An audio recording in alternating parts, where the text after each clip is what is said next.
On va commencer par une question qui a un caractère un peu général. Qu'est-ce qui est en train de changer aujourd'hui en Tunisie? Je commence par vous, Olfa Blassine, qui êtes la co-auteure d'un livre qui a parlé de ce changement. Vous l'avez coécrit avec votre collègue Hedia Barakat, Ces nouveaux mots qui font la Tunisie.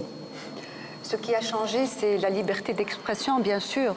Elle est inédite en Tunisie et celle que nous sommes en train de vivre, et même dans le monde arabe. Et nous avons bien démontré dans le livre Ces nouveaux mots qui font la Tunisie que la révolution tunisienne est une révolution lexicale, est une révolution de langage. Nous avons traité une soixantaine de mots, 60 et quelques mots, mais notre corpus du départ était beaucoup plus important. La liberté d'expression est une liberté carrefour, c'est ce qu'on dit. On dit que c'est une liberté carrefour.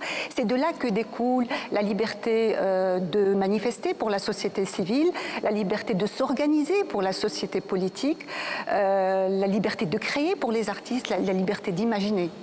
D'accord, Salsabil.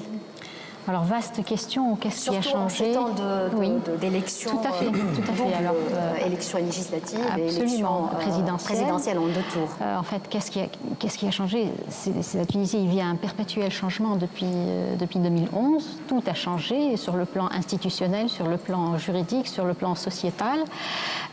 Sur le plan institutionnel, déjà, nous avons une nouvelle constitution. En 2014, nous avons adopté une nouvelle constitution. Mais avant 2014, déjà, nous avons amorcé un processus électoral qui a constitué effectivement une rupture par rapport aux expériences électorales d'avant 2011.